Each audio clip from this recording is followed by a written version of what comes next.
안녕하십니까 여러분. 저는 세무회계정보관리 레벨 2 일학습 병행 이제 관련해서 외부 평가 모의 시험에 대한 설명을 드리려고 하는 백성문화대학교 경영회계학부 세무회계전공 고동원 교수입니다.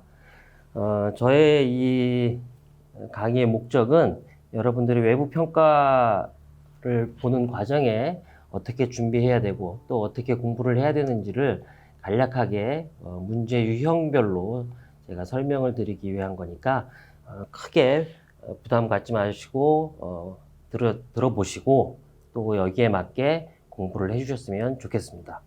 오늘 총 내용은 필수 능력 단위 총 7개의 능력 단위가 있고요. 그리고 거기에 지필과 면접과 관련된 기초 모의 문제를 어떤 식으로 문제가 외부 평가할 때 나오는지, 그리고 그 문제에 대해서 어떻게 접근을 해야 되는지를 제가 설명하는 시간입니다. 각 능력 단위별로 한 3문제에서 6개의 문제를 제가 설명을 해드리고, 또 면접 평가 과정에서 주의해야 될 내용들을 제가 간략하게 설명드리겠습니다. 첫 번째로 우리 여러분들 공부하면서 레벨 2 수준이기 때문에 실질적으로 문제가 굉장히 어렵지는 않습니다. 여러분들 다 알다시피 OX 문제 또는 가로 넣기, 그리고 조금 난이도가 있는 것이 계산하는 문제, 이 정도 수준이고, 대부분 회계학을 전공하는 학생들이 또는 회계학을 공부하는 학생들이 어떻게 공부해야 될지, 그리고 또 알아야 하는 기본적인 사항들에 대해서만 시험을 내는 것이니까 제시된 문제들을 보고 여러분들이 한번 공부를 해보고 경험을 쌓을 수 있는 기회가 됐으면 좋겠습니다. 첫 번째는 전표 관리입니다. 저는 지금 3문제에 대해서 제시를 했는데, 첫 번째 문제는 OX, 두 번째 문제는 보기에서 선택하는 문제, 그리고 세 번째는 가로 넣기입니다. 이것들이 가장 이제 기본적인 문제의 포맷입니다. 그 내용은 계속 설명드리겠지만, 모든 대부분 문제, 기출문제나 또는 제시되어지는 문제에 대해서는 학습 모듈의 틀을 크게 벗어나진 않습니다. 특히 이론적인 경우에는 학습 모듈의 용어들이나 내용을 그대로 반영하는 문제 출제 경향이 있고, 그리고 가끔 계산하는 문제에 대해서는 학습 모듈의 기본적인 내용을 조금 변경하는 이런 식의 문제니까 여러분들은 학습 모듈을 가지고 공부를 해주셨으면 좋겠습니다. 첫 번째 문항 1번 볼까요? 이게 이제 OX 문제의 이런 틀로 나온다는 겁니다. 회계에서는 기록의 대상이 되는 장부에 기록해야 하는 경제적 사건을 거래, 트랜잭션이라 한다. 여러분들 어떤가요? 항상 제일 처음에 그 학습 모듈의 앞부분에 대해서 특히 신중하게 또는 세밀하게 공부를 해두시기 바랍니다. 이것도 학습 모듈 전표관리 4페이지에 지금 나와 있는 얘기입니다. 회계학에서 가장 먼저 거래라는 거에 대한 설명에 대한 얘기입니다. 여러분들 보시기에도 당연히 옳은 말이죠. 경제적 사건이 발생하면 우리는 이것을 거래라 한다. 일반적 거래와, 아마 모듈 4페이지에서는 일반적 거래와 회계상의 거래를 설명하고 있는 걸로 알고 있습니다. 그러니까 여러분들이 보면 장부에 기록해야 할 경제적 사건, 즉 자산, 부채, 자본, 수익, 비용의 변동이 발생하는 이런 것을 우리는 거래라 한다. 따라서 뭐가 되나요? 0이 되죠. 그러니까 즉 옳은 답이 되는 겁니다. 두 번째는 회계상의 거래 항목 중 보기에서 2개를 고르시오. 여러분들 지금 보시면 총 4개가 다 있습니다. 문제 유형은 대부분 보기는 4개 이상을 제시하진 않습니다. 그 이상을 제시하면 학생들이 혼란을 겪기 때문에 보통 보기는 4개 전후로 제시가 되고, 만일에 여기서 옳은 것 또는 그른 것을 고르라 그럴 때는 보통 2개 이상, 많으면 3개까지 고르는 형태가 됩니다. 이것도 문제 2번도 보면 여러분들이 아마 쉽게 생각할 수 있을 겁니다. 지금 총 4가지가 나와 있는데 회계상의 거래가 아닌 게 뭘까요? 바로 두 번째죠. 은행과의 당좌 계약 체결입니다. 체결과 관련돼 가지고는 우리는 회계상의 거래는 거래라고 보지 않습니다. 물론 민법상으로는 적용하지만 회계상의 거래는 아닙니다. 첫 번째 상품의 매입이나 매출, 이거는 자산의 증가 또는 수익의 발생이 되는 거고요. 그렇죠? 또는 뭐 자산의 감소로도 적용할 수 있고요. 재고 자산의 도난, 이것도 자산의 감소 그리고 비용의 발생. 세 번째도 마찬가지겠죠. 자산의 감소, 비용의 발생. 즉 이 문제를 낸 의도는 회계상의 거래와 일상상의 거래를 어떻게 구분하느냐, 이런 내용이고요. 이 내용도 바로 학습 모듈 전편 앞부분에 나와 있는 내용들입니다. 문제 3번 보겠습니다. 거래는 자산의 증가와 감소, 부채의 증가와 감소, 자본의 증가와 감소, 수익 및 비용의 발생이라는 거래 8개의 요소로 구성되며, 이걸 우리는 무엇이라고 한다? 지금 여기에 이런 것이 이제 가로 넣기에 대한 건데, 가로 넣기에 대해서는 일반적으로 지문에서의 어떤 힌트가 나가고, 그래서 여기에 보면 거래의 8요소라는 말이 지금 제시가 되어 있죠. 따라서 이러한 요소를 우리는 무엇이라고 한다? 거래의 8요소. 8요소라고 부른다라는 겁니다. 아마 회계학하는 친구들은, 공부하는 친구들은 금방 알 수 있을 거라고 판단돼요. 이게 전표관리 수준, 즉 레벨 2에서 이 정도의 난이도를 가지고 시험이 출제된다라는 겁니다.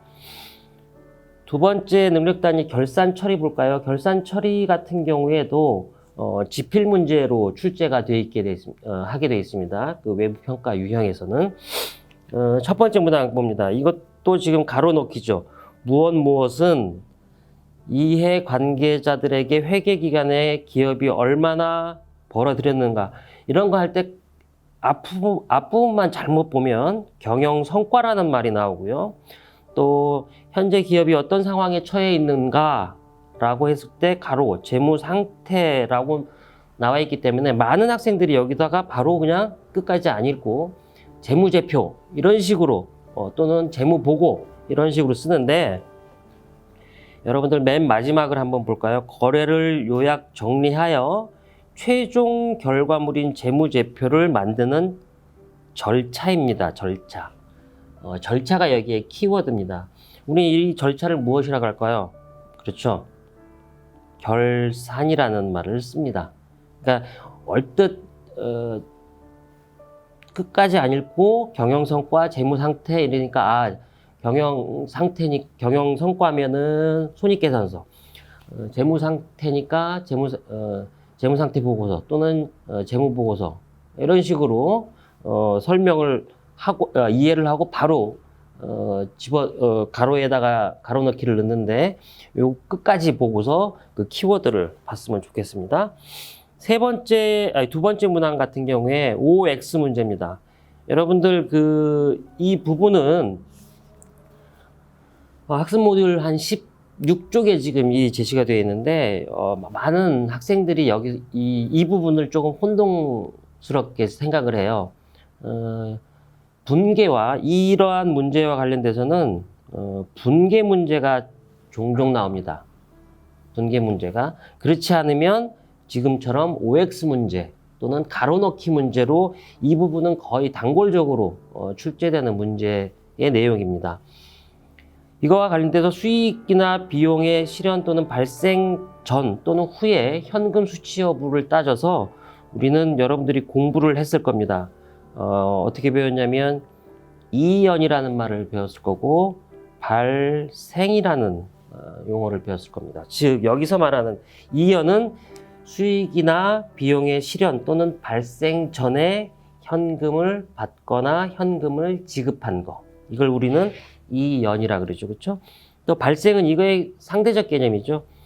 수익이나 비용의 실현 또는 발생 후에도 불구하고 현금을 받지 않거나 받았을 경우, 이런 경우는 이걸 우리는 발생이라고 합니다. 이랬을 때 우리는 어떻게 분계를 하나요? 자산이나 부채 계정으로 적용을 합니다. 즉 자산으로 인식할 경우에는 지금 나와 있는 선급 비용, 비용은 비용인데 미리 준 비용이죠. 그리고 비용이 발생했을 때 현금을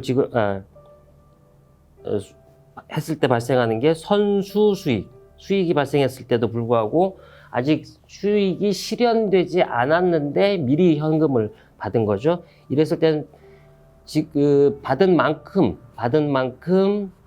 나는 어떤 것을 해줘야 될 의무가 발생합니다. 그래서 이때는 부채로 인식하는 경우 분개를 해야 된다는 겁니다. 그래서 즉 이연과 발생이라는 개념을 적용한다면 여기에 지금 나와 있는 것처럼 선급 비용과 선수 수익, 즉 수익 실현 전에 현금을 받았어요. 이건 뭘까요?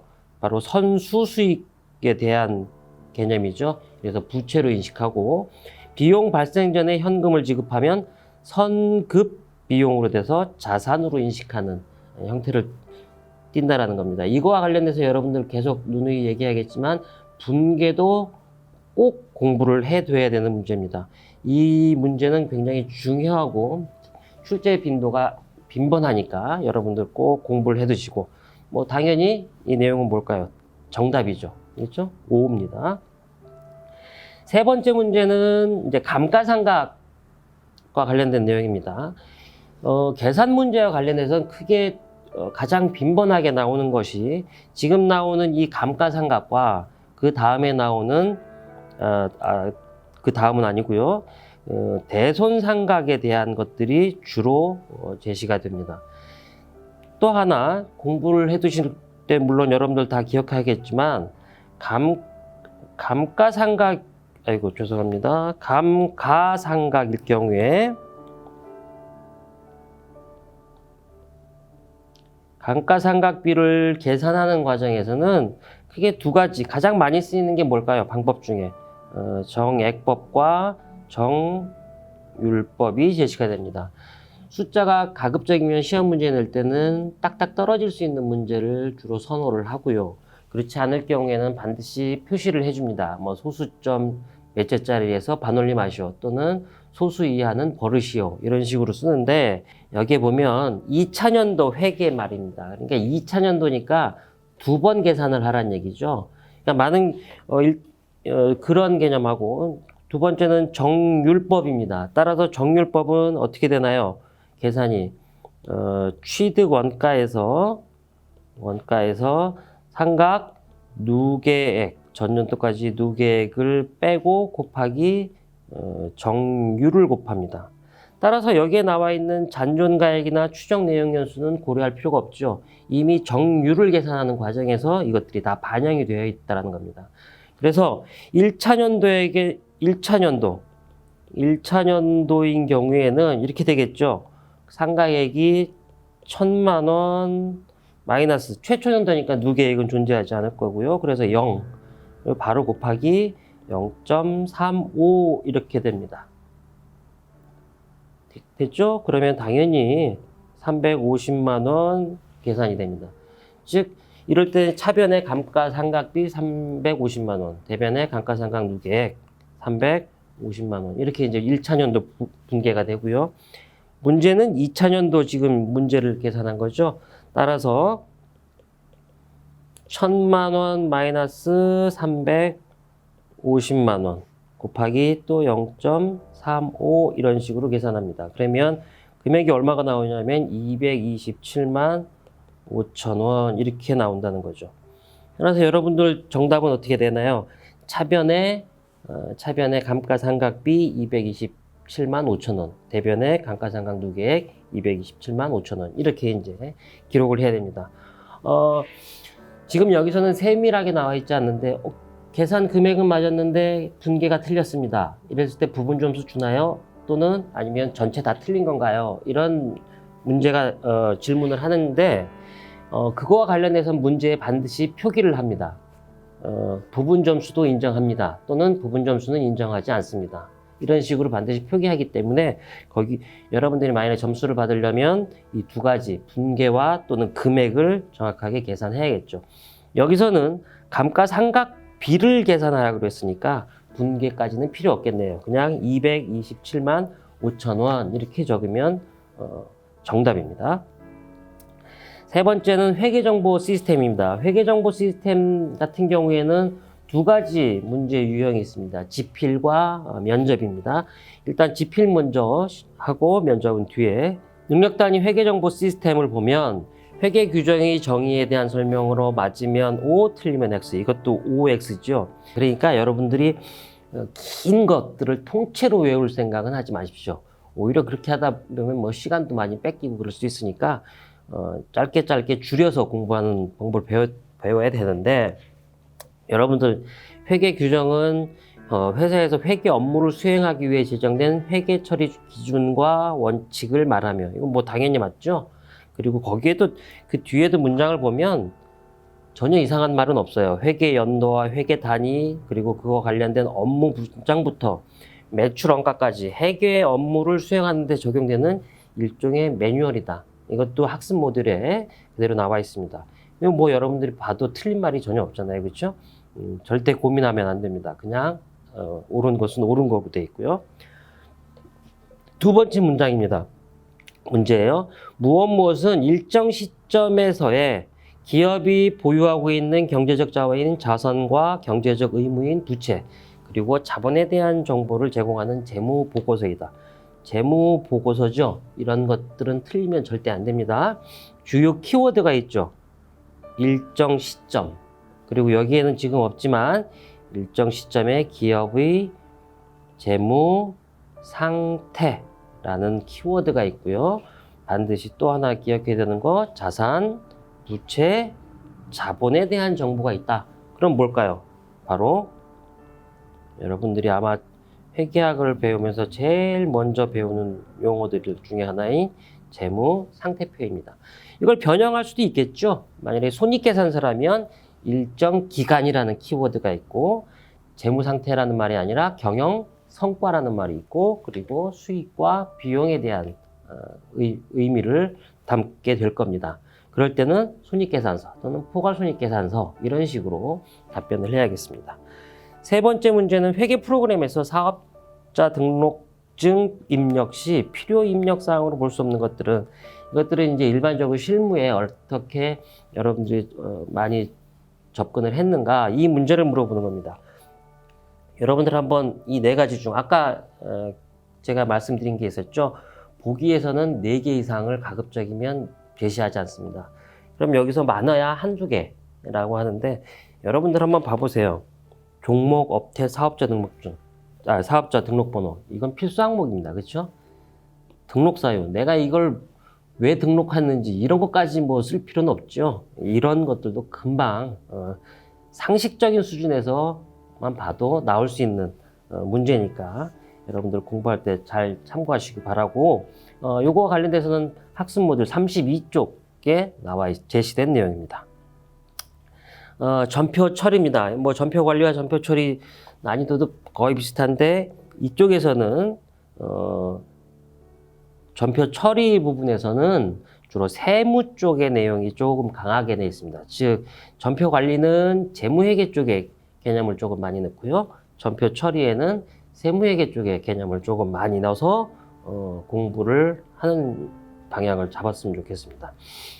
첫 번째 문제 봅니다. OX 문제입니다. 또 하나 팁 드릴까요? 웬만하면 만일에 여러분들 OX 문제가 출제됐을 때 도저히 모르겠다. 그러면 일단 O를 그냥 큰 문맥상의 문제가 없다 그러면 동그라미를 치는 게 맞을 확률이 높습니다. 시험 문제에서도 제출할 때 부정적인 단어를 가급적이면 사용 안 하려고 하는 내용이 있습니다. 그래서 X인 경우에는 명확하게 어떤 것이 여러분들이 딱 봐도 이건 좀 아닌 것 같다 라고 하는 거는 X지만, 큰 문제가 없어 보인다라고 생각하면 일단 O를 쓰는 게 확률적으로 조금 높게 나타나니까 여러분들 그것도 염두에 두십시오. 문제 1번 문항입니다. 지금 이 OX 문제고요. 일단 문제를 볼까요? 자산이란 기업이 현재 보유하고 있는 각종 재화와 채권으로서 과거의 거래나 사건의 결과, 이건 뭔가요? 취득했다라는 개념이겠죠. 그리고 현재 기업 실체, 즉 기업에 의해 지배되고, 즉 소유됐다라는 겁니다. 그리고 배타적 독점권이 사용됐다라는 거죠. 그리고 자산을 설명할 때 가장 중요한 키워드는 미래의 경제적 효익을 창출시킬 수 있느냐 없느냐, 이게 실제 가장 중요한 키워드입니다. 따라서 자산이란 말이 나오고 취득이라는 개념이 들어가고 소유, 즉 지배되었다라는 거하고 또 가장 중요했던 아까 미래의 경제적 효익을 창출시키는 것이다.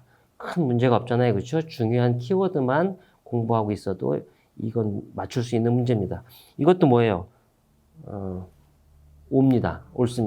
즉 아까 제가 말씀드렸듯이 시험 문제의 출제 경향상 부정적인 단어를 가급적이면 사용하지 않기 때문에 큰 오류가 없는 이상은 여러분들 전혀 모르겠다고 생각하면 일단 O를 찍는 것도 확률적으로, 물론 아닐 수도 있습니다. 확률적으로 정답일 확률이 높다라는 걸 제가 말씀드리고요. 문제 2번에는 이제 서로 연결하는 내용입니다. 이 연결하는 것도 지금 저희는 지금 여기 문제에선 4개가 지금 제시되어 있는데 보통은 3개 정도를 기준으로 합니다.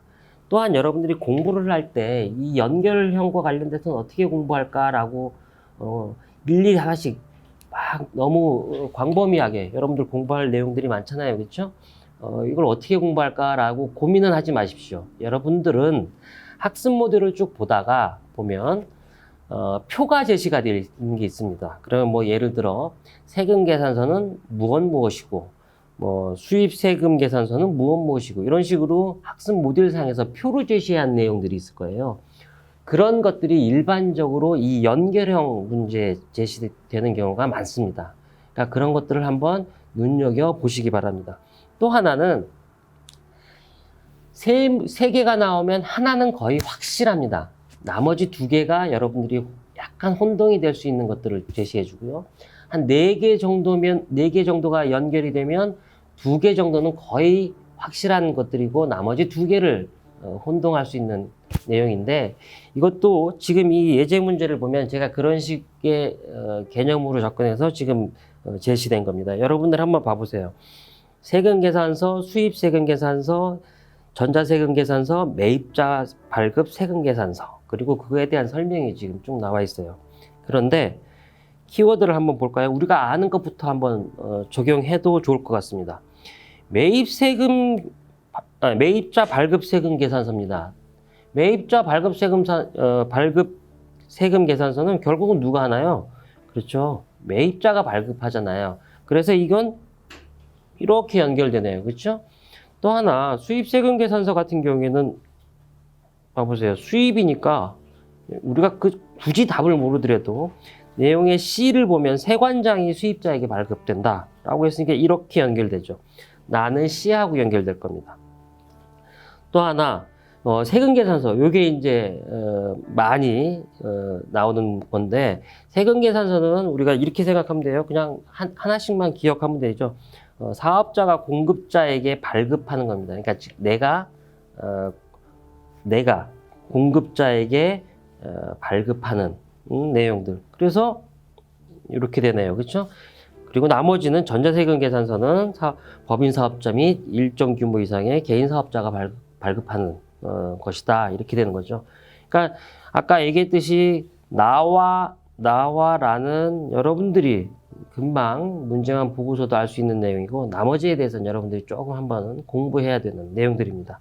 즉 연결한 문제는 이렇게 3가지, 4가지일 때 명확한 건 한두 가지는 반드시 명확한 걸 제시해 준다. 그리고 나머지 것들에 대해서는 조금 공부를 해 두십사 하는 식의 문제고, 또 하나 주의해야 될 것은 너무 막막하게 이걸 다 공부하기에는 어려우니까 주로 학습 모듈상에 표에 제시되어 있는 내용을 공부해 두면 이런 것들은 연결형으로 나올 수 있는 확률이 높겠구나 라고 했을 때 여러분들이 조금 편해질 수 있다는 겁니다. 3번째 같은 경우에 이것도 이제 세법상의 문제인데, 이거 많이 나오는 겁니다. 업무용 승용차라고 했을 때 우리 배기량 몇 cc? 이건 뭐 그냥 나오죠. 2000cc. 이건 아마 회계학을 조금만 공부하더라도 이것들은 아마 강의하셨던 분들 또는 여러분들을 가르쳐 주신 교수님이나 선생님들은 많이 설명했었으니까 이런 것들을 한 번씩은 기억해 두셨으면 좋겠습니다.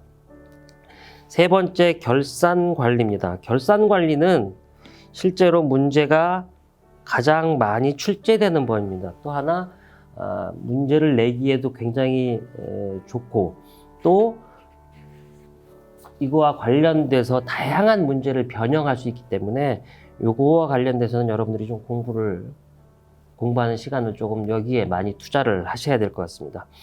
첫 번째 문제, 수정 전 시산표의 작성 절차 순서에 대해서 올바르게 나열한 것은 이렇게 나열하는 거에 대해서 지금 일정한 부분에 대해서 순서를 나열하라, 이런 문제는 아까 말씀드렸듯이 좀 자주 출제되는 문제는 아니지만, 큰 틀을 정해서 순서를 나열하라, 이런 것들은 종종 출제가 되고 있습니다. 지금 여기서는 조금 여러분들이 세분화해서 조금 더 공부를 할 수 있도록 그냥 수정 전 시산표에 대한 작성 절차 순서입니다. 여러분들 쭉 보면 가나다라 있는데 이런 것들이 이제 헷갈리기 시작하겠죠. 그러나 우리가 이렇게 쭉 보다 보면 맨 마지막으로 와야 될 것은 금방 나옵니다. 마에 보면 차대변 일치 여부를 검증한다, 이렇게 나오죠. 수정 전 시산표의 작성 절차 순서입니다. 이런 작성 절차 순서는 논란의 여지가 있는 경우가 종종 발생하기 때문에 실제로 제시되어지는 사지선다형 문제에서 명확한 것들만 제시를 해주고요. 또 이렇게 길게 제시하는 형태는 없습니다. 이것은 여러분들이 공부할 때 어떻게 공부해 주십사 하는 개념으로 지금 하는 거라서 지금 이렇게 문제를 냈습니다. 보통은 아까 말씀드렸듯이 명확한 절차가 제시되는 이런 문제 유형인데, 여기서는 수정 전 시산표에 대한 시산표의 작성 절차 순서입니다. 그런데 문제는 여러분들이 이것을 공부할 때 시산표의 목적을 먼저 알아야 되겠죠. 시산표의 목적은 분계장에서 장부, 주요 부로 넘어가는 총계정 원장으로 전기하죠. 그렇죠? 전기라는 게 이제 이쪽 장부에서 다른 장부로 옮겨 적는 이런 과정에서 오류가 있는지 없는지를 판단하는 내용입니다. 물론 전산 회계상에서 이 시산표의 중요성은 상대적으로 떨어집니다. 회계 프로그램이 이제 많이 보급화되어 있으니까요. 그렇지만 한번 이런 식의 공부도 해둬야 될 것이다 라는 의도로서 이 문제를 낸 거예요. 여기에서 가나다 순서를 이렇게 쭉 제시가 되어 있는데, 이 5개를 일일이 처음부터 하다 보면 여러분들은 많이 헷갈릴 수도 있고 문제를 잘못 이해할 수도 있습니다. 아까 말씀드렸듯이 첫 번째 이 장부, 시산표의 목적이 무엇인가라는 걸 먼저 기억하고 있다면 여러분들은 답은 금방 나옵니다. 맨 마지막이 나가 될 수밖에 없죠. 왜냐하면 맨 마지막 문장 마의 예를 들면 차변과 대변의 일치 여부를 검증한다, 이렇게 돼 있잖아요. 그렇죠? 따라서 이게 맨 마지막이 될 수밖에 없습니다. 그러니까 이런 것들은 명확하다는 거죠. 그래서 결국은 2번과 4번은 될 수가 없어요, 문제가. 그렇다면 1번과 3번인데 한번 봐보세요. 시산표 여러분들은 실제로 손으로 이렇게 적어서 움직였는지 모르지만 시산표의 처음은 항상 모든 계정 과목을 일단 쭉 적습니다. 그래서 가가 첫 번째가 되고요. 당연히 계정 과목을 적으면서 뭐를 해야 될까요? 그렇죠. 금액을 적어야 되죠. 이건 우리 그냥 일반적 상식입니다. 따라서 생각해 보세요. 1번과 3번의 차이는 두 번째가 나냐 또는 두 번째가 다냐, 이렇게 돼 있죠. 그렇죠? 그 차이잖아요. 보면 아까 얘기했듯이 계정 과목을 쭉 나열하면 그 다음에는 금액을 적을 수밖에 없다는 거죠. 그렇다 보면 나가 두 번째가 되고, 이렇게 하다가 보면 또 잔액시산표, 합계 잔액시산표를 만들어야 되니까 거기에 차변합계와 대변합계도 당연히 기입하고, 또 잔액란에 이제 잔액시산표겠죠. 그렇죠? 잔액시산표인 경우에 잔액란은 차변의 경우에 기입하고, 대변 잔액이 있으면 대변에 기입하고, 즉 다와 라는 조금 순서가 바뀔 수가 있습니다. 논란의 여지는 있습니다. 그러나 나는 명확하게 제시가 되어 있기 때문에 답은 1번이 될 수밖에 없습니다. 요렇게 지금 이거는 우리가 학습 모듈 상에서 첫 부분 시산표 부분에서 제시가 되어 있으니까 이걸 예를 든 거고요. 즉 가끔 가다가 이런 절차에 대한 문제가 나올 수도 있으니 이런 식으로 이런 유형의 문제들도 봐주셨으면 좋겠네요. 두 번째 문제는 이제 계산하는 문제가 되면서 지금 문제에 보면 차변과 대변의 기록을 하게 되어 있습니다. 그러니까 결국은 이 문제는 뭘까요? 계전 과목도 맞춰야 되며 금액도 맞춰야 됩니다. 이럴 때 아까 앞에서 얘기했듯이 과연 이건 부분 점수가 되나요? 안 되나요? 이런 고민을 할 필요 없이 문제상에서 그런 것들을 분명히 제시해 줍니다. 계전 과목이 맞으면 뭐 5점, 이게 10점 만점이라고 했을 때 분계만 맞으면 5점, 금액까지 맞추면 10점, 이런 식으로 부분 점수를 인정해 주는 경우들이 있습니다. 우리는 이걸 그런 거와 관련 없이 한번 공부하는 의미에서 이 문제를 한번 풀어보도록 할게요. X1년 4월 1일 한국상사에 1,200만 원의 연이자 4%의 후급입니다. 그리고 그것이 1년이니까 X2년 12월 31일이에요. 그러니까 여러분들 딱 봐도 1년에 4%입니다. 그렇죠? 문제는 X1년 말에 인식해야 될 이자 수익은 얼마인가? 아까 우리가 수익이 실현되거나 비용이 발생됐을 때 현금을 수취하거나 현금을 지급한 경우, 또는 수익이나 비용이 실현되거나 발생 후에 현금을 지급하지 않은 경우나 지급하지 않은 경우, 뭐 이런 식으로 해가지고 수익과 비용의 이연과 발생이라는 개념을 공부한 적이 있었죠. 이것도 그거와 동일하게 적용됩니다. 일단 금액부터 한번 계산을 해볼까요? 1,200만 원에 4%입니다. 그렇죠? 4%. 이렇게 계산을 하고 그냥 끝나는 친구가 있어요. 그런데 지금 봐보세요. 4월 1일부터 그 다음 연도 3월 31일까지예요. 그런데 여기에 힌트를 하나 주죠. 단, 월, 할 계산한다. 이렇게 돼 있으니까 4, 5, 6, 7, 8, 9, 10, 11, 12. 몇 달이죠? 총 9달입니다. 즉 12달 중에 9달분을 인식하란 얘기죠. 그러니까 12분의 9가 되네요. 그렇죠? 그러니까 1,200만 원 곱하기 0.04, 4% 곱하기 12분의 9 해야지만 X1년도에 인식해야 될 금액이 나오는 겁니다. 여러분들 계산기로 두드려 보면 이게 36만 원이 나옵니다. 이것도 여러분들 이제 아까 시험 공부할 때 제가 주의해야 되는 거, 숫자가 안 떨어지면 일반적으로 틀린 경우가 많습니다.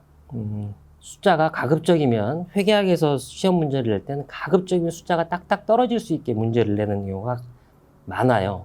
어쩔 수 없이 안 떨어지는 경우에는 분명하게 소수점 밑으로 지우세요. 또는 4452 하세요. 이렇게 딱 제시가 되어 있는데 그런 말이 없다면 답에 논란의 여지가 발생합니다. 따라서 가급적이면 숫자가 떨어지는 경우로 저희들이 시험 문제를 출제합니다. 그럼 일단 36만 원은 차변과 대변에 일단은 기록하겠죠. 그렇죠? 기록하고 이것은 뭐예요? 이자 수익이니까 당연히 대변에 수익의 발생이니까 이자 수익 이렇게 쓰겠죠. 이제 차변에 이게 뭘까요? 아까 수익과 비용의 이연과 발생 이런 개념이니까 아직 우리는 받지 않았어요. 수익으로 인식해야 될 부분인데 현금 수치가 되지 않았습니다. 그러니까 계정 과목이 뭐죠? 미수 수익, 즉 자산으로 인식해야 됩니다. 따라서 차변에 미수 수익 36만 원, 대변에 이자 수익 36만 원 이렇게 답을 쓰면 이제 정답이 되죠. 이런 문제는 여러분들 많이 풀어봐야 됩니다. 이거 지금 저는 예시로 이자와 관련된 얘기가 지금 썼지만 여러분들은 이거와 관련된 문제 중에 예를 들면 임대료 또는 임차료 또는 소모품비 이런 계정 과목만 조금씩 변경해가지고 수익과 비용의 이연 또는 발생에 대한 문제가 꼭 한 문제 이상은 출제가 되니까 여러분들 요거는 꼭 기억해 두셔야 될 문제입니다. 세 번째 문항에서는 종합소득세 중간예납세 납부 의무가 없는 대상을 잘못 나열한 것들은, 물론 여기서는 지금 잘못 나열한 거라고 되어 있지만 잘못이라고 하는데, 실제 시험 문제를 볼 때는 없는, 아닌, 잘못 이런 거에다가는 반드시 굵은 글자로 밑줄을 쳐줍니다. 아까 제가 말씀드린 것처럼 문제 출제를 할 때 항상 긍정적인 문제를 기본적으로 내는 걸 원칙으로 하는, 원칙은 아니고 그런 방향으로 시험 문제를 출제하는데, 잘못이라는 단어가 딱 들어가면, 지금은 우리는 평탄하게 글씨가 나와 있지만 굵은 글씨에 밑줄을 쳐주는 것들이니까 여러분들 문제 읽을 때 꼭 참고해 두시기 바랍니다. 이것은 우리 그 소득세법상에서 제시가 되어 있고요. 또 하나는 여러분들 그 우리 학습 모듈에도 보면 요 내용이 나옵니다. 그 학습 모듈 결산관리 24쪽을 보면 나와 있는데 총 5가지가 나옵니다. 그런데 여기 이렇게 여러분들 쭉 봐보세요. 1번 같은 경우에는 이자 배당 근로연금 또는 기타 소득만 있는 자, 이런 사람들 같은 경우에 대부분 다 원천징수 되겠죠. 그러니까 뭐 중간예납의 개념이 거의 없을 겁니다. 다른 것들도 쭉 보는데 여기에 말 글자 하나만 살짝 바꿨습니다. 여기에 뭐가 바뀌었냐면 여러분들 네 번째에 보면 현재 사업자로라고 되어 있습니다. 요 부분이 틀린 거죠. 우리 법상에 보면 사업자가 아닌 자 이렇게 이제 제시가 되어 있습니다. 사업자가 아니니까 당연히 중간예납 납세 의무가 아니죠. 근데 여기는 지금 현재 사업자인 경우에 당연히 납세 의무 대상자죠. 이런 사람들은. 따라서 답은 4번이 됩니다. 네 번째 문제 볼까요? 현금의 수취나 지급은 있었으나 계정 과목이나 금액을 확정할 수 없는 경우. 확정할 수 없대요. 그리고 여러분들 아까 얘기했죠. 가로넣기나 OX에는 웬만하면 답이 다 제시되어 있다고. 여기 보면 임시 계정이라는 단어가 나옵니다. 그러니까 우리가 이게 뭐예요? 가라는 이런 뜻이 들어가죠. 그렇죠? 그러면 뭘까요? 수취나 지급, 즉 받거나 줬는데 아직 그 금액을 확실하게 정하지를 못했어요. 또는 그 계정 과목이 정확하게 어떤 게 발생할지를 잘 모르겠어. 그럴 땐 어떻게 돼요?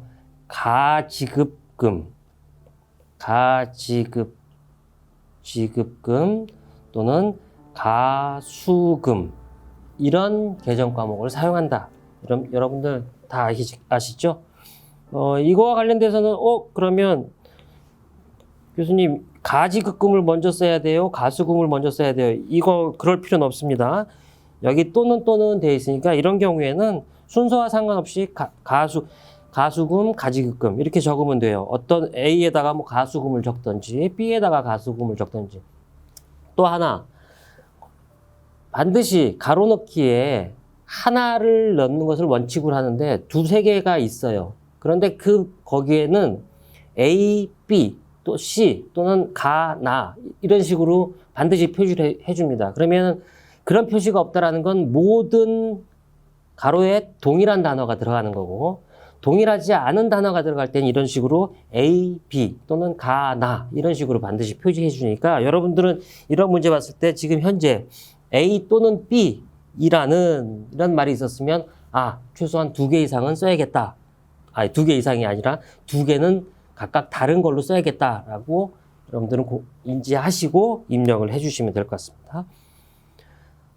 5번째 문제예요. 현금 계정 과목과 결산 정리 사항을 바르게 연결하시오. 아까 제가 말씀드린 것처럼 명확한 것들이 일단 한두 개 정도 반드시 제시해 준다 그랬죠. 그리고 나머지는 여러분들이 조금 고민을 하셔야 됩니다.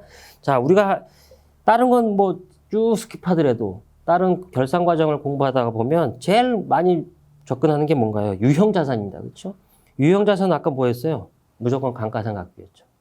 유형자산은 감가상각입니다. 그렇게 공부하시면 됩니다. 매출채권.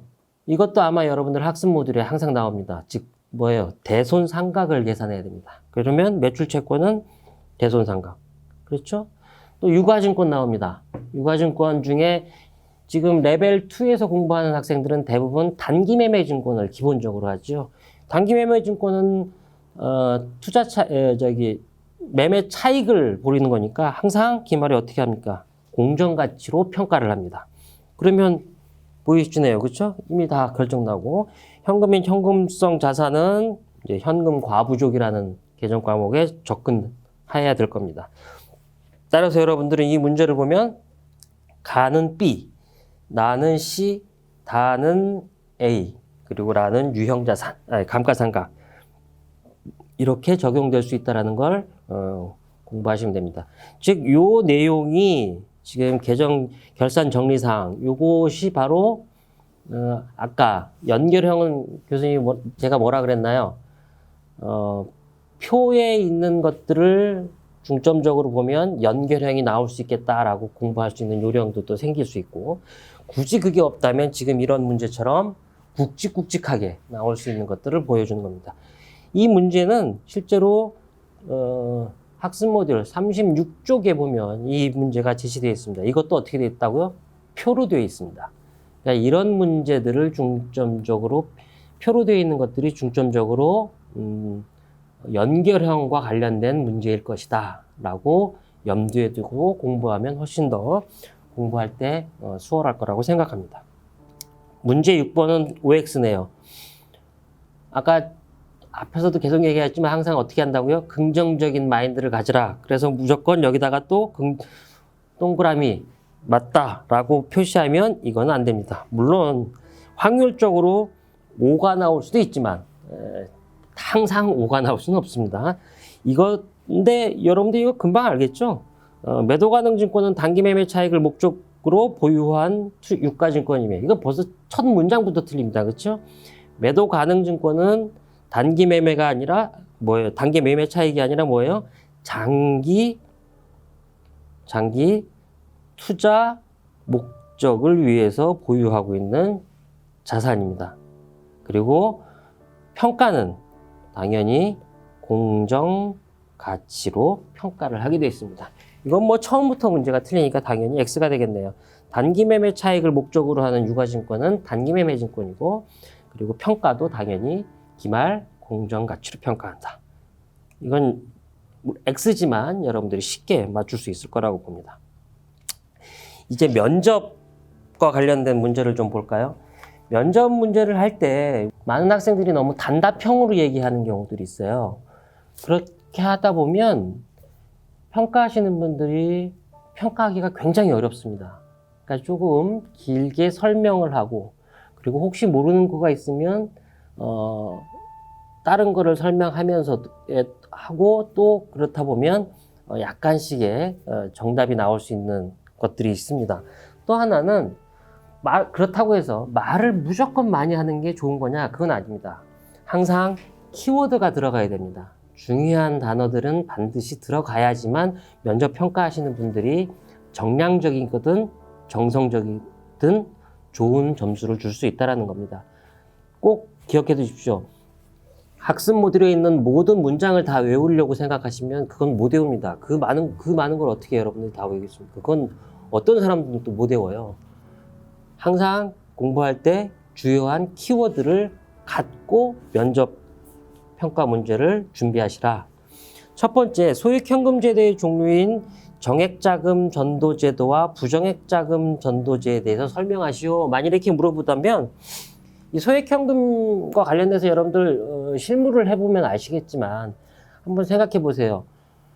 뭐 어디 잠깐 출장 가고 버스 요금 필요하고 뭐 숙박 요금 필요하고 이럴 때마다 꼭 가가지고 전표 끊어서 주고 돈 받고 이게 얼마나 불편하겠어요. 그러니까 만일에 예로 여러분들이 무슨 영업부에 있다 그러면 작은 부에서 또는 회계부에서 여러분들한테 이번 달 얼마가 발생할지 모르니까 한 100만 원 범위 내에서 일단 써라. 이렇게 해가지고 딱 줄 겁니다. 그리고 나서 막 쓰고 나서 나중에 이번 달 끝나는 과정에 영수증을 가지고 나중에 결산하면 됩니다. 그럼 또 그 모자란 만큼 다시 또 회계부에서 또 돈을 100만 원 또 메꿔주겠죠. 그리고 그 다음 달에 또 쓰면 됩니다.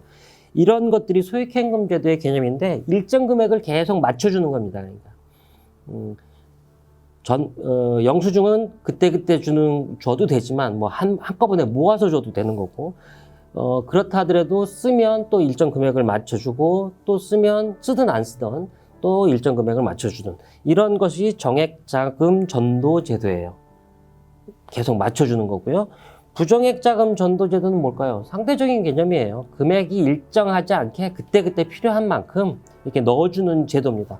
즉 이것을 낸 문제는 이 소액현금 제도에 대한 개념을 이해하고 있느냐 안 하고 있느냐를 물어보는 거지, 그것이 꼭 이렇게 해야 되고 저렇게 해야 되고 이런 걸 물어보는 게 아니라는 거죠. 또 여러분들은 실무를 하신 분들이니까, 즉 일과 학습을 같이 병행하신 분이니까 여기서 또 중요한 게 뭘까요? 일학습 병행제를 하고 있다라는 취지의 개념을 더 정확하게 얘기하려면 한번 생각해 보세요. 정액자금 전도제도와 부정액자금 전도제도가 있는데 어떤 것이 실무적으로 많이 쓰일까요? 그렇죠. 정액자금 전도제도가 실무에서는 많이 쓰인다는 겁니다. 그러한 내용을 키워드로 해서 설명하면 될 것 같습니다. 두 번째 문제는 장부 금액과 은행 잔고와의 차이가 발생하는 원인 두 가지를 설명하시오. 정말 아무것도 아닌 문제죠, 그렇죠? 그런데 시험을 보게 되면 또는 면접을 하게 되면 많은 학생들이 떨려해요. 은행 잔고와 장부 금액이 다른 이유는 이렇게 설명하면 돼요. 장부, 즉 회사에서 발생한 걸 은행이 기록하지 않았다던가, 또는 은행에서 발생하는 걸 아직 회사가 기록하지 않은 경우, 이 경우밖에 없습니다, 실제로. 예를 들면 은행에서 발생했는데 기업이 기록하지 않은 것들, 한 예를 들어볼까요? 이자 수익이 발생했어요. 예금 이자가 발생했는데 그건 통장을 찍어보기 전까지 또는 조회를 해보기 전까지는 내가 이자가 얼마가 발생했는지 모르잖아요. 그 금액이 물론 엄청 크다면 몰라도 뭐 몇십만 원, 몇만 원 이 정도 된다면 실제로 그 찍어보지 않는 또는 조회하지 않는 이상은 모를 거란 말이에요. 그러니까 계속 그냥 현금에다가 그냥 똑같은 금액을 적어 놨을 거란 얘기죠. 그러다가 나중에 월말 가가지고 이렇게 봤더니 차이가 날 수 있다. 이런 경우예요. 그러니까 이 장부 금액과 은행 잔고의 차이가 발생하는 원인은 두 가지밖에 없습니다, 실제로. 여러분들이 이거를 어떻게 말을 잘 하느냐. 즉, 우리 그 모듈 상에서는 보통 이렇게 얘기해요.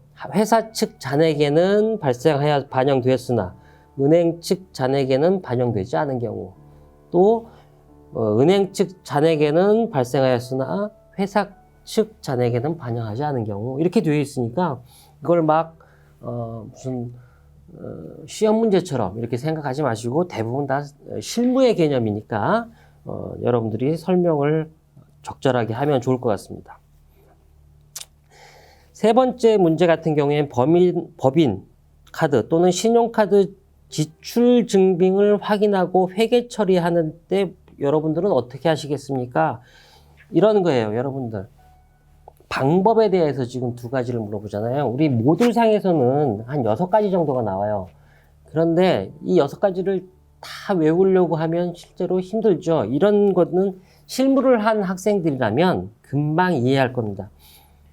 만일에 여러분들이 회계부서에 있는데 다른 부서에서 신용카드 명세서 영수증을 이제 저한테 줬어요. 그러면 그거 어떻게 하겠어요? 일단 신용카드 매출 전표인지 확인부터 하죠. 그게 첫 번째입니다. 그렇죠? 이게 가짜로 만든 건지 진짜인지 이거부터 확인할 거 아니에요. 그래야지 돈을 지급할 거고요. 두 번째, 그게 보는 순간 이게 예를 들어 이런 게 있습니다. 법인카드에서는 법인카드로는 사용하지 말아야 될 곳이 있습니다. 예로 골프장이나 이런 데서는 카드를 사용하면 안 됩니다. 법인카드는.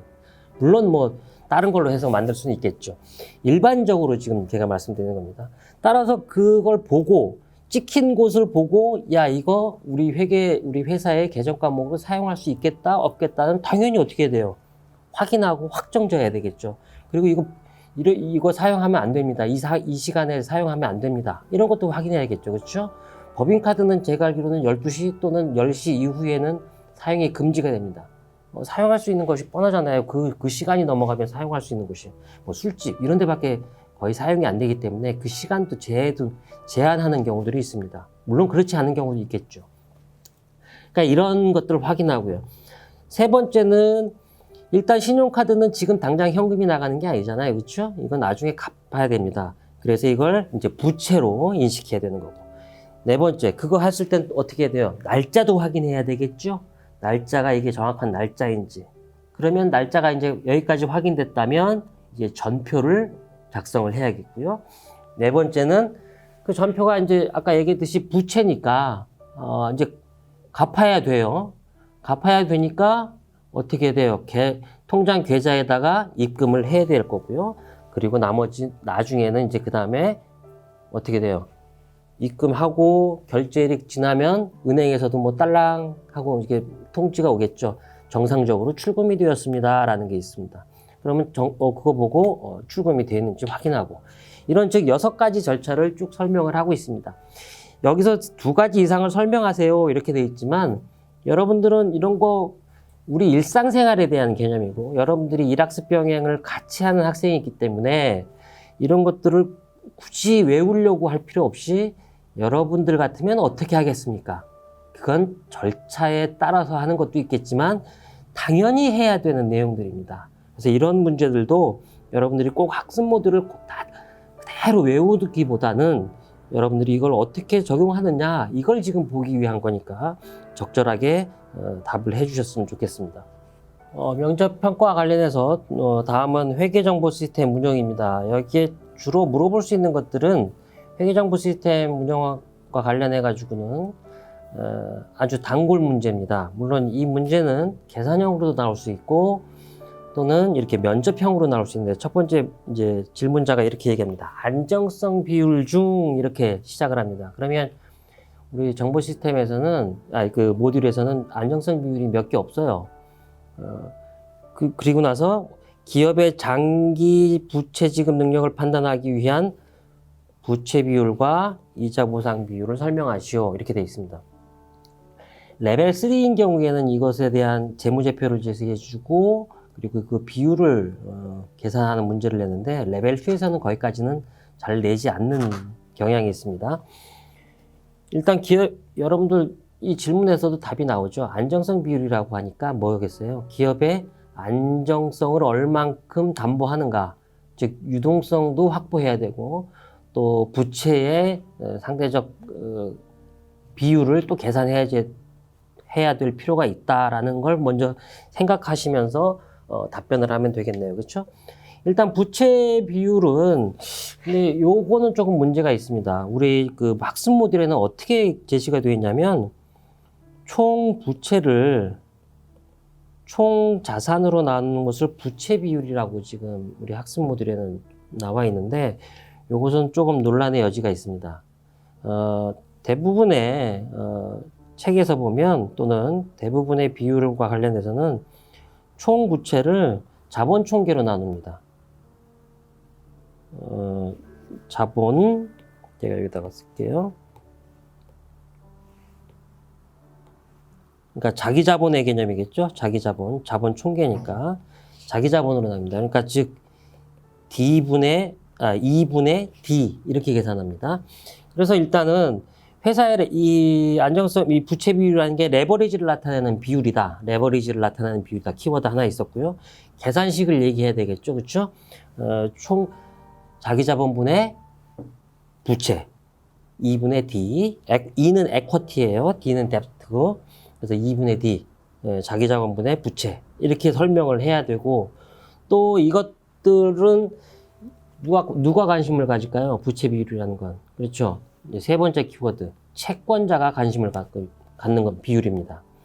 채권자는 당연히 내가 빌려준 만큼 거기에 이자를 얹어서 돌려받아야 될 것까지 생각을 해야 되기 때문에 부채가 지나치게 많다 그러면 당연히 이자율도 높아질 뿐더러 회수 확률도 떨어질 수밖에 없잖아요. 그렇죠? 그러니까 이 3가지 키워드, 아까 얘기했듯이 안정성에 대한 기업의 레버리지를 나타내는 비율이라는 거 하나, 그리고 공식, 그리고 누가 더 관심을 갖고 있는가. 이 세 가지의 키워드를 갖고 설명을 해야 될 겁니다. 두 번째, 이자 보상 비율은 최근에 요 이자 보상 비율과 관련돼서 계산은 많이 설명을 해요. 그래서 어떻게 계산을 하냐면 이자 및 법인세 차감 전 순이익을 분자로 놓고 분모를 이자 비용으로 계산합니다. 여러분들 이 계산식 공식을 가만히 보면 분자는 순이익, 물론 차감 전 순이익이죠. 순이익이고 분모는 비용이에요. 그러면 이 비율은 높으면 좋을까요? 낮으면 좋을까요? 당연히 높으면 좋을 수밖에 없죠. 그렇죠? 즉 이건 무슨 의미냐면 너 장사해서 제대로 이자는 낼 수 있냐 이걸 바라보는 거죠. 만약에 장사해서 이자도 못 내면 이건 좀 위험한 회사입니다. 그렇죠? 이것도 당연히 누가 관심 갖나요? 당연히 이것도 채권자에 관심이 있다는 거죠. 즉 아까도 이런 비율을 설명할 때는 꼭 그 목적, 그리고 두 번째는 공식, 그리고 세 번째는 이용자, 이런 식의 키워드를 가지고 설명을 하면 좋을 것 같습니다. 그래서 이자 보상 비율은 영업 활동으로 인해서 이자를 충분히 낼 수 있는가 또는 감당할 수 있는가 라는 걸 보여주기 위한 비율이다. 이렇게 설명을 하면 될 것 같아요. 문제 2번입니다. 비유동자산을 크게 투자, 유형, 무형, 그리고 기타 비유동자산으로 구분하는데 이를 각각 설명하라 이렇게 되어 있죠. 보통은 이렇게 작게까지는 안 하고요. 크게 이제 좀 얘기를 합니다. 뭐 자산을 구분하세요. 또는 부채를 구분하세요. 근데 부채는 크게 구분할 게 없죠. 그렇죠? 유동부채, 비유동부채 이런 식으로 보니까 일반적으로 조금 길게 설명을 하는 것이 좋다고 아까 얘기했듯이 길게 답변을 할 수 있는 문제를 좀 내는 게 일반적인 면접 문제입니다. 따라서 여기 보면 여기는 이제 자산 중에 비유동 자산만 지금 설명을 물어봤는데 그냥 여러분들이 이거는 거의 회계학을 조금만 공부한 학생들 그리고 회계학 뭐 레벨 2 정도 수준에서는 충분히 설명할 수 있을 거라고 보고 저도 좀 한번 문제를 낸 겁니다. 투자 자산 뭔가요? 말 그대로 투자 이익을 실현하기 위해서 보유하고 있는 자산을 우리는 투자 자산입니다. 그러니까 아까 단기 매매 증권 이런 건 해당이 안 되겠죠, 그렇죠? 뭐 예를 들어 그냥 아는 대로 만기 보유 증권 또는 뭐 매도 가능 증권 이런 식으로 이제 설명을 해도 될 거고요. 두 번째 유형 자산 이건 뭐 여러분들이 많이 알 겁니다. 일단 개정 과목으로는 뭐가 있나요? 뭐 토지, 건물, 기계장치 등등등 눈으로 보이는 자산입니다. 그렇죠? 무형 자산 보이지 않는 자산입니다. 그러면서 뭐 이런 얘기를 해주면 더 좋겠네요. 기업의 통제 가능성, 식별 가능성 또는 미래 경제적 효익 가치를 모두 갖고 있어야지만 보이지 않는 거라 하더라도 자산을 잡는다. 이렇게 뭐 개발비 뭐 이런 것도 할 수 있겠고요. 그리고 기타 자산, 뭐 기타 비유동, 예를 들면 전세권 또는 임차 보증금 이렇게 지금 이제 각각을 설명할 수 있는데 여기서 가장 중요한 키워드가 뭘까요? 비유동 자산이라는 말이 딱 들어가는 순간 장기 보유 목적입니다. 그러니까 장기로 보유한 자산 이걸 우리는 비유동 자산이라고 개념을 설명하기 때문에 비유동 자산을 등등등등 구분하는데 이걸 설명하시오라고 했을 때 첫 번째 나와야 되는 게 바로 장기의 개념인 키워드를 적어줘야 된다는 거. 장기가 아닌 1년 이상이 아닌 1년 이하에 된 자산을 우리는 뭐라 그래요? 유동자산이라는 말을 썼죠. 벌써 여기서 장기라는 단어와 단기라는 단어의 개념을 적용하고 투자, 유형, 무형, 기타의 비유동 자산 이거에 대한 설명을 해주는 것이 좋은 평가를 얻을 거라고 봅니다. 문제 3번에 보면 재무상태표와 손익계산서를 지금 설명하고 있죠. 이건 뭐 아마 제가 여러 뭐 평가하고 질문하고 그렇지만 거의 단골로 나오는 문제입니다. 문제 3번은 재무상태표와 손익계산서에 대한 설명입니다. 여러분들은 회계학을 아마 공부하면서 가장 많이 들었던 단어일 겁니다. 물론 자산, 부채, 자본, 수익, 비용 뭐 이런 말도 들었겠지만 이거에 대한 정의는 정말 기본적으로 해야 될 내용이고요. 만일에 이런 문제가 질문으로 나왔다면 땡큐라고 얘기를 해야 됩니다. 실제로 점수를 주겠다라는 의도로서 나오는 개념이니까요.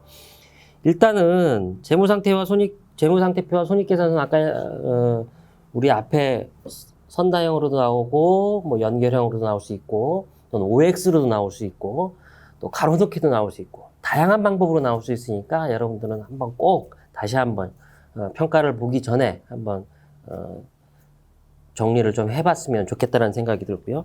여기서도 중요한 키워드가 있습니다. 그렇죠? 항상 설명을 할 때는 꼭 키워드를 가지고 설명해야 돼요. 재무상태표를 설명할 때는 반드시 처음 시작부터 이렇게 나갑니다. 일정 시점이란 단어가 반드시 들어가야 됩니다. 그리고 또 뭐가 들어가야 돼요? 일정 시점에 재무 상태를 나타내는 표이다 라고 설명을 해야 됩니다. 그리고 그 안에 구성 요소는 어떻게 돼요? 자산, 부채, 자본. 요 세 가지 키워드가 먼저 들어가고 나서 나머지에 설명을 해야 됩니다. 그러니까 여러분들 이 키워드 잘 기억해 두시고요. 물론 우리 학습 모듈이나 기타 어떤 교과서에도 다 이렇게 설명이 될 거예요.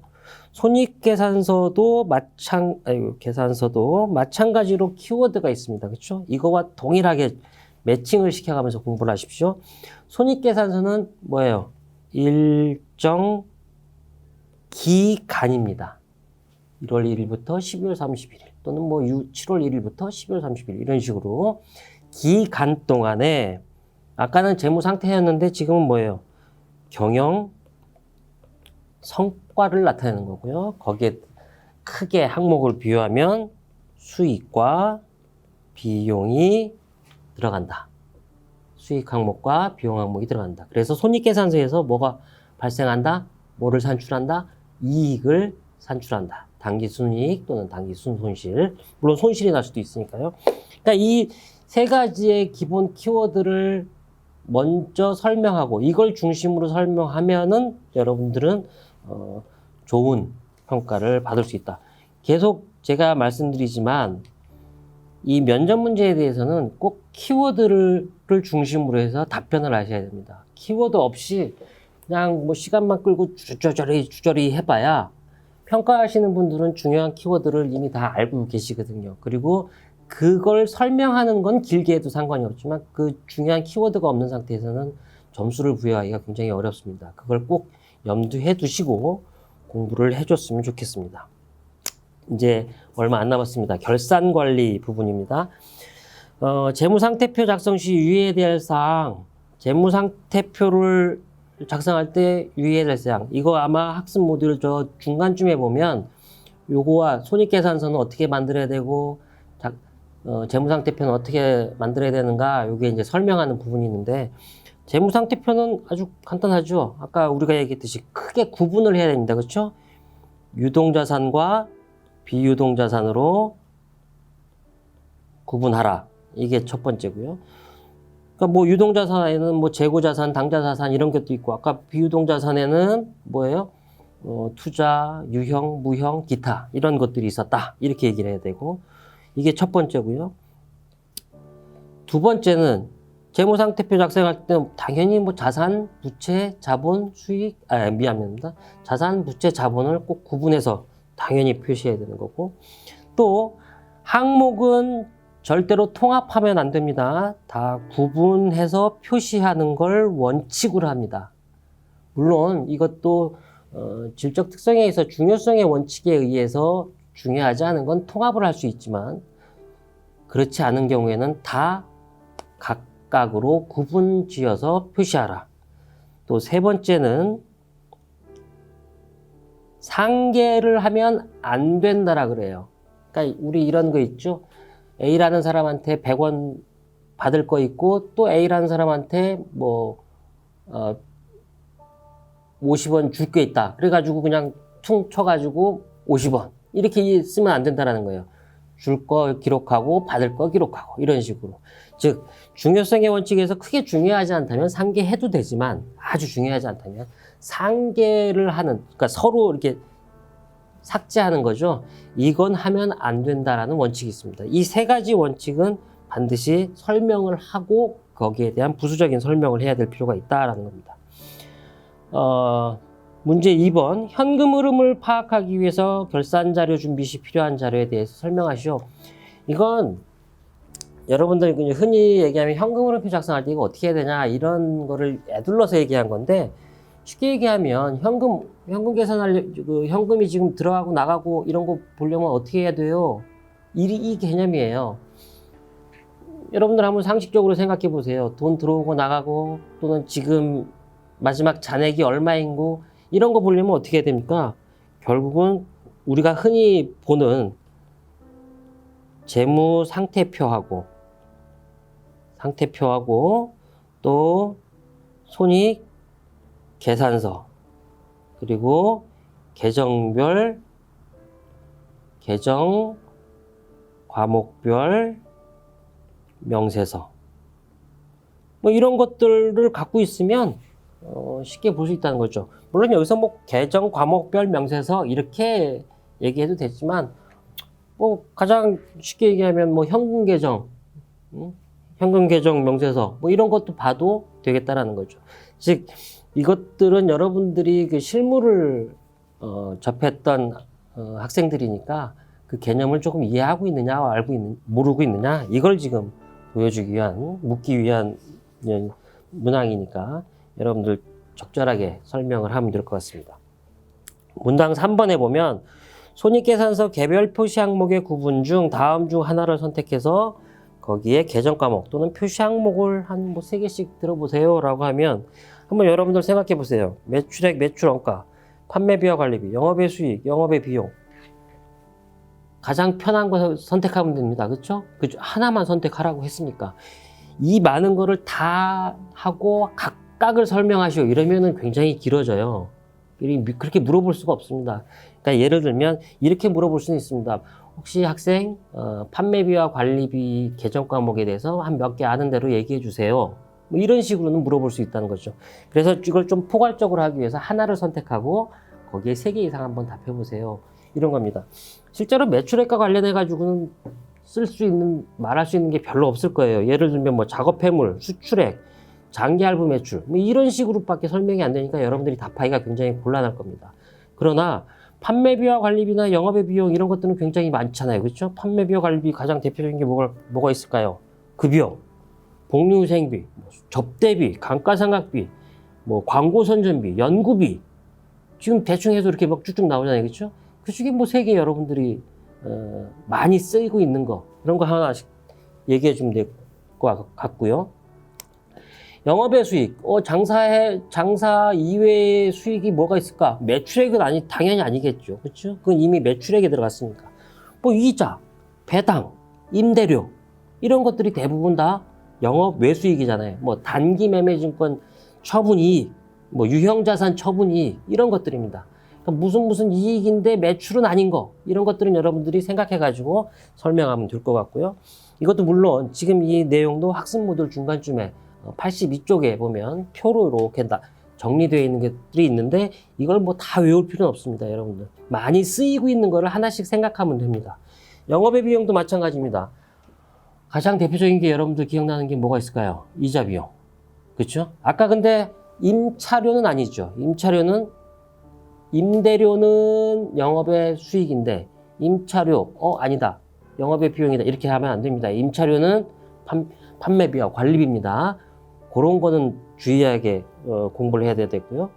또 뭐 단기 투자 증권 뭐 평가 손실, 또 뭐가 있을까요? 뭐 재고자산 감모 손실 이 정도, 또는 기부금 이런 것들도 영업의 비용으로 처리할 수 있겠다라는 겁니다. 물론 뭐 외환 차손 이런 것들도 여러분들이 거기까지 공부를 했는지 모르지만 이런 용어들이 이제 주로 있습니다. 그러니까 여러분들이 한번 선택하라 그랬으니까 여러분들이 가장 많은 계정 과목을 공부했던 걸 선택하면 됩니다. 아까 얘기했듯이 여러분들이 경험한 레벨 2 수준에서 가장 많이 경험한 분야는 판매비와 관리비 그리고 영업의 비용 부분이니까 여러분들 그거 한번 우리 학습 모듈 보면서 기억해 줬으면 좋겠네요. 이제 마지막 면접 능력단입니다. 레벨 2에 이제 업무 지원이라는 부분이 있어요. 이거는 이제 우리 회계 쪽에는 없고요. 사무행정, 그래서 총무 파트에 여기에 들어가 있는 겁니다. 여기 당연히 우리가 세무회계 정보관리 레벨 2에 다른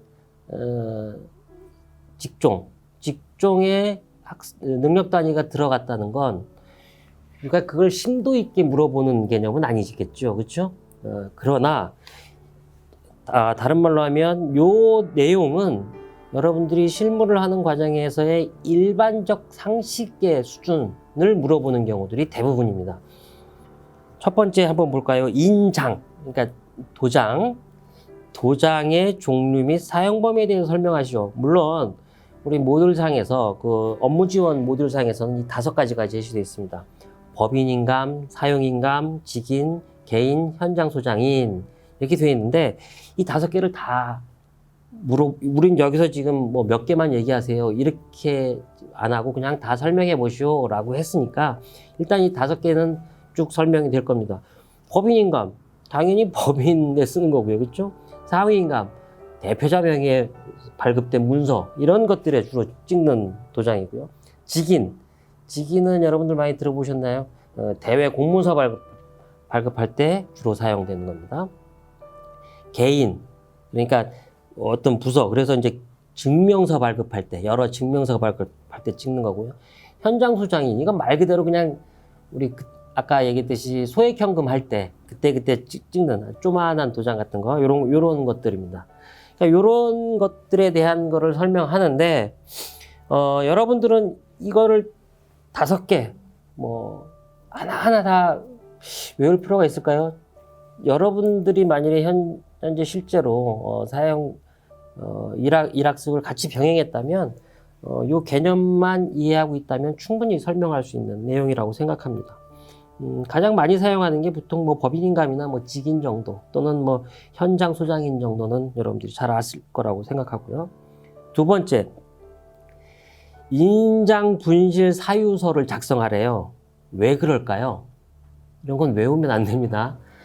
그러니까 여러분들 이런 거 있잖아요. 혹시 휴대폰을 잃어버렸어요. 그래서 분실 신고를 합니다. 분실 신고를 했을 때 그 사람들이 분실했어요? 이렇게 처리하지 않잖아요. 언제쯤 잃어버렸을까요? 어디서 잃어버렸을까요? 이런 식으로 묻잖아요. 그렇죠? 그런 건 왜 그럴까요? 맞습니다. 2차 사고 방지를 위한 겁니다. 그냥 잊어버렸으니까 그냥 알았어, 뭐 다시 만들어 줄게. 이렇게 얘기하면은 뭐 계속 잃어버리고 또 만들고 그러잖아요. 그렇죠?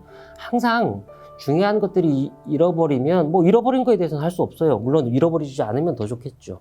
그러나 그런 사유를 쓰는 이유는 이런 것들로 인해서 중요한 도장이니까 2차 사고 방지를 위한 거고 또 추후에 이런 것들이 발생하지 않게 하기 위해서 쓰는 거지 뭐 다른 뭐 너 이랬으니까 처벌받아야 돼 이런 개념으로 사유서를 쓰는 건 아닙니다.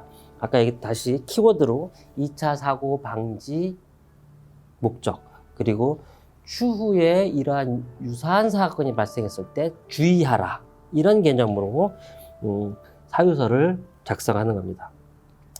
세 번째 문제도 마찬가지입니다. 퇴직증명서 발급 시 증명서 교부원에 기재하는 사항에 대해서 설명하시오 이래요. 여러분들 어떤 증명서 이것도 뭐 퇴직증명서뿐만이 아닙니다. 다른 것들도 다 마찬가지예요. 어떤 증명서를 여러분들이 발급을 받고자 합니다. 그러면 여러분들이 거기다가 뭘 써야 되는지를 생각해 보라는 거죠. 일단 제가 만일에 주민등록 등본이나 초본을 띄어요. 물론 요즘은 다 인터넷상으로 가능하지만 한번 생각해 보세요. 일단 제 인적사항 써야겠죠. 그렇죠? 누가 이거를 발급 신청을 했는지. 또 그리고 뭐에 써야 돼요? 이런 중요한 증명서, 개인정보가 들어가는 거는 그 용도를 써야 됩니다. 이 2가지는 반드시 써야 됩니다. 그러니까 이게 바로 그거예요. 교부원에 기재하는 사항에 대해 설명하시오라는 건 신청자의 인적사항, 그러니까 누가 저걸 갖고 갔는지, 그리고 그 사용 목적, 이거를 알고 있느냐, 모르고 있느냐. 그러니까 지금 문제를 한번 봐보세요, 여러분들. 이것을 꼭 학습 모듈을 보면서 물론 공부를 해야 되겠지만 모르는 거에 대해서는 이게 실제로 많이 적용되어지는 사례를 지금 면접 문제로 물어본다는 겁니다. 문제 4번입니다. 사무 공간의 유효 면적의 종류와 공간 구성 시 고려해야 될 사항을 설명하시오. 아까 얘기했듯이 사무 공간의 유효 면적이라고 하는 건 직무 면적과 공통 면적으로 보통 하게 되겠죠. 여러분들 이걸 뭐 굳이 외워야 될까? 뭐 상식적으로 생각해서 어떤 사무 공간을 할 때는 자기가 일해야 되는 면적 또는 다른 사람이 일해야 하는 면적과 공통으로 사용하는 것, 예를 들면 뭐 탕비실 이런 경우에는 공통으로 사용하는 면적 이렇게 이제 구분이 된다라는 거고요. 이 공간을 구성할 때 뭘 고려해야 되느냐? 여러분들 한번 사무실 공간 어떻게 저거 구성되어 있을까라는 거 한번 생각해 보세요. 직원의 수, 그렇죠? 직원의 수에 따라서 조금 넓게 하기도 하고 좁히기도 하고요. 또는 이동, 경로 이런 것도 고려해야 될 거고요. 또 가만히 보면 물론 한 부서가 하나의 사무실을 사용해도 되겠지만 큰 사무실에 여러 부서가 들어갈 수도 있겠죠. 그러면 가만히 보시면 회계부서는 또 회계 부서 사람들만 쭉 모아놓고 총무부서는 또 총무부서 사람들만 쭉 모아놓잖아요. 그게 바로 조직의 체계 또는 직계 조직의 구성에 따라서 고려해야 된다라는 겁니다. 그 이외에 또 뭐 고려해야 될 사항은 뭐가 있을까요? 뭐 집기, 비품 이런 것들도 한번 생각해야 될 필요가 있고요. 그러니까 이것들은 명확한 답을 요구하는 게 아니라 계속 얘기하듯이 업무 지원과 관련해서 여러분들이 실제로 일학습행제와 관련해서 현실 업무를 하면서 느꼈었던 내용들을 조정해가지고 설명할 수 있는지 여부를 지금 판단하는 내용입니다.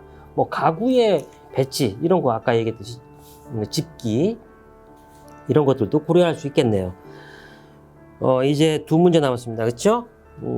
문제 5번입니다. 출장 예정서 작성을 통해서 얻을 수 있는 효과에 대해서 설명하세요. 한번 생각해 보세요. 저도 학교에서 이제 학교에서 보직을 하고 있는데 제가 어디 세미나나 포럼을 가야 돼요. 그러면 반드시 저도 출장 명세서를 씁니다. 그리고 거기에 목적을 쓰고요. 행선지를 쓰고요. 그리고 갔다 와서 어떻게 해야 될 거라는 복명서도 씁니다. 또 거기에 장소까지 쓰니까 거리 계산해서 출장비도 지급해야 되고요. 거기에 숙식을 할 건지 숙박을 할 건지 뭐 이런 것들도 다 쓰게 되어 있습니다. 그 쓰는 이유가 뭘까요?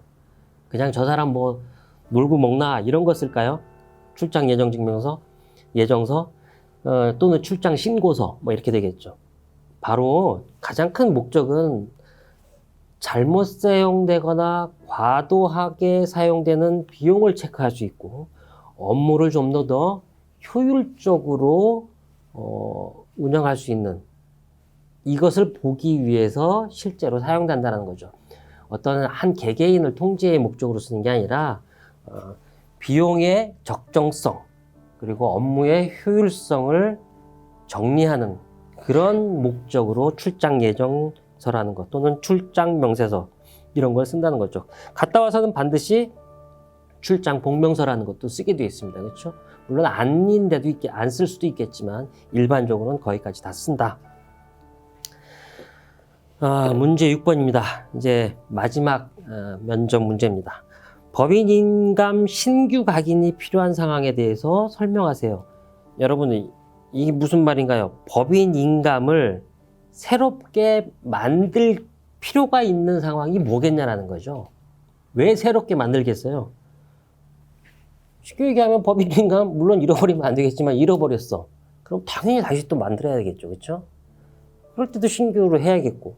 두 번째는 만일에 법인이 우리 국내에만 있으면 그래도 뭐 어떻게 KTX 타고 비행기 타고 왔다 갔다 하지만 만일에 미국에 있어요. 거기서 그게 필요하다라고 할 수는 어떻게 하겠냐라는 거죠.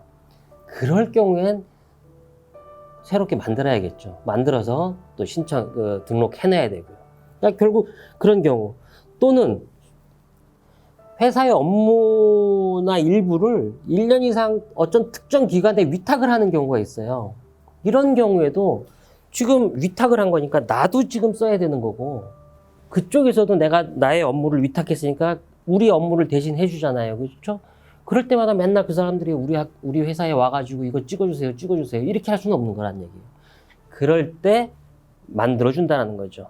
이것도 거의 상식적인 수준의 개념이죠.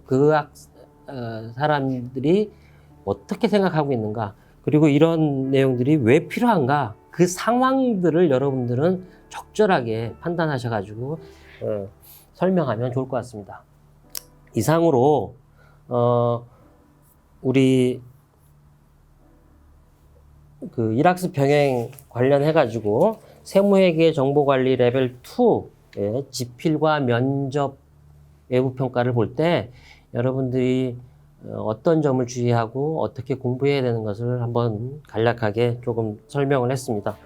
물론 여러분들은 이걸 보고 이대로만 또 공부하면 안 되겠죠. 이걸 보고 다양하게 또 접근하고, 또 이것 말고도 그 교과를 가르치는 교수님이나 선생님들이 중요한 것들은 다 체크해 주시겠지만, 이런 식으로 어떤 외국 평가를 준비하면 좋을 것 같다라는 생각이 됩니다. 저의 강의가 여러분들 외국 평가 보는 데 많은 도움이 되었으면 하는 바람으로 이 자리를 마련했습니다.